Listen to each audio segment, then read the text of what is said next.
Dance of the Hours, Viola. Hi guys, in this video we're going to talk about Dance of the Hours, the viola part, and a few things again before we start. Make sure before you start playing the piece you go over all the details that you have and circle them or highlight them, like such as pizzicato, arco, all these things, because you're going to change between those two quite often. So make sure you realize what you have written in the part, so then by the time you get to that specific section you would be able to play it correctly. So starting from the top, B flats, E flats, obviously you know your notes.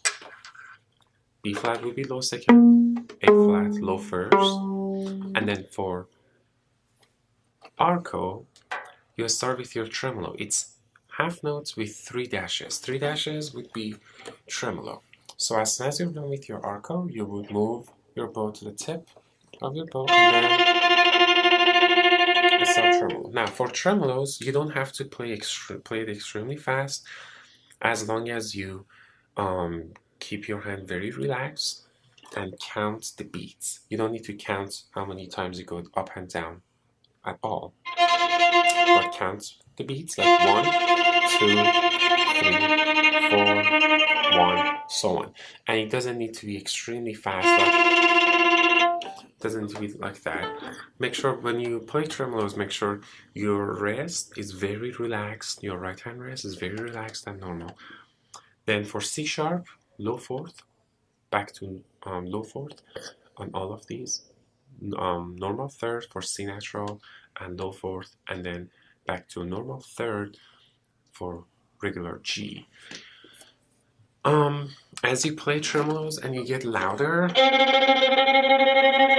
move off with your bow to be in the middle almost, and then take a quick rest, and then start down bow on forte.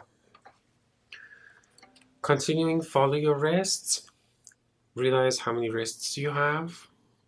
Don't come in before or after, just count properly and then come in right on time. D sharp would be low first finger on D string, right here. That's D, that's D sharp. This is E, D sharp on the white tape.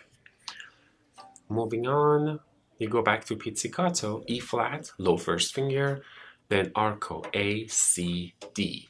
Then again, G would be pizzicato, then arco again.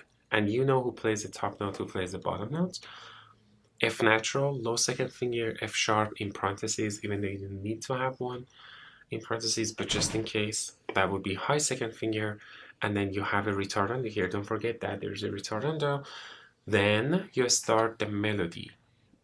So 1, 2, it gets slower, 1, 2, 3, and then, right? Don't forget the second eighth notes of each group of 2 is a staccato. So, see? Like that. You could either do 2, 1, 2, 1, or play your second finger, play low 2, move it quickly here, but it would be the best if you can use the same fingerings as you have. With crescendo and a retardando and E flat also would be low first. Everything is pretty much self-explanatory. There's nothing complicated about this. Just make sure you follow what you see. C sharp here would be high second, with E being on fourth finger on A string. Moving on to the next page, we change time signature is now 3/4. Instead of 4/4, where you have 4 beats per measure as quarter notes, here you have 3 beats per measure, still quarter notes. Make sure you follow the bowings very slow, and then you end with triple P's and also fermato. At 73, there is allegro vivo, which means lively and very fast.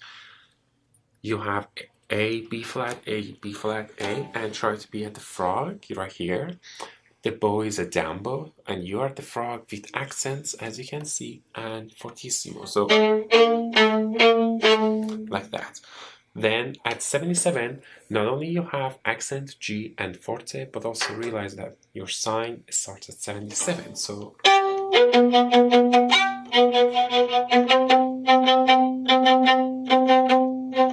right?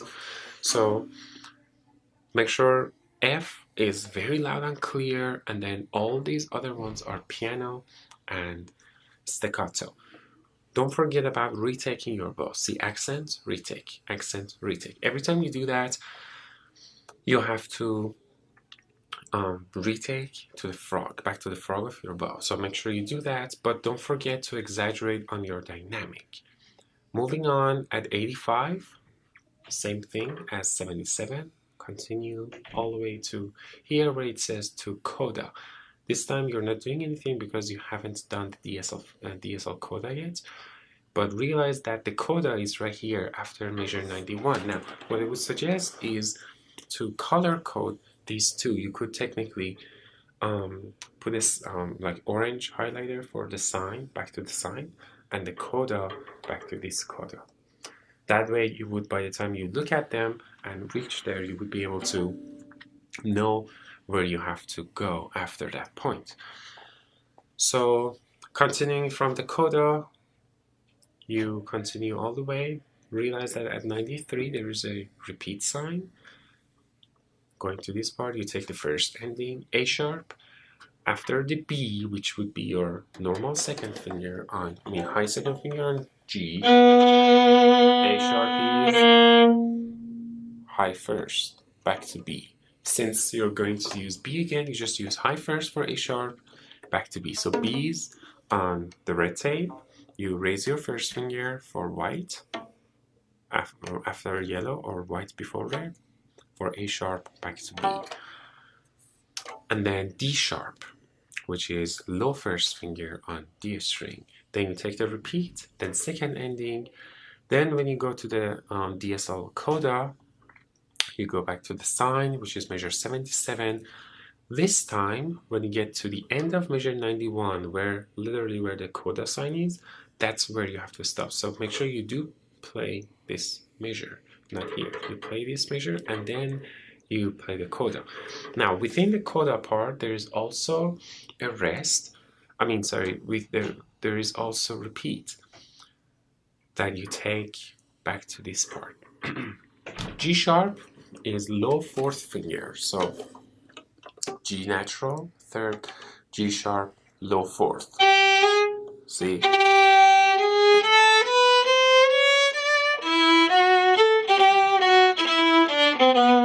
And again. Make sure you use low fourth finger for G sharp.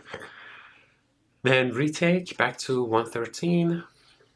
And then continue from here, the second ending. Very easy, you just play open D for the most part. Just follow exactly what the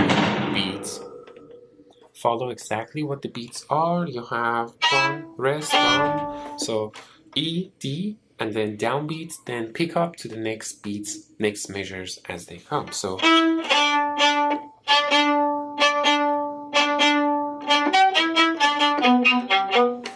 then you continue like that all the way to the end. Down, up, down, rest, down bow, pick up, down bow, pick up. Retake, down bow, retake. Then the last measure, as you see in the parentheses, you end with an up bow. Everything from 122 to the end, that's the coda, that's the ending of the piece, is constantly loud. So make sure you use as much bow as you can, even though the notes are happening pretty quickly. Use a lot of bow and make sure you make it sound very loud and clear. So once again, this piece is not challenging note-wise. As you can see, you only have quarters, eighth, and half. You just have to make sure you're acknowledging all the details. And of course, that requires you to practice slowly and read the music properly to the point that you would be able to do the pieces very slow, line by line, and absorb everything that's on the page. So when you practice it, you would learn it in the right way the first time. To help you doing that, you can also write down any extra information you need. Highlight the specific parts, write down specific fingerings for the notes that you don't know, and circle all the retakes as I've done it here. If you look at a page like this, you would already have a lot of extra information highlighted at you, so then you would be able to acknowledge and realize them much faster. That's all I have to say about this piece. Thanks and have fun practicing, guys.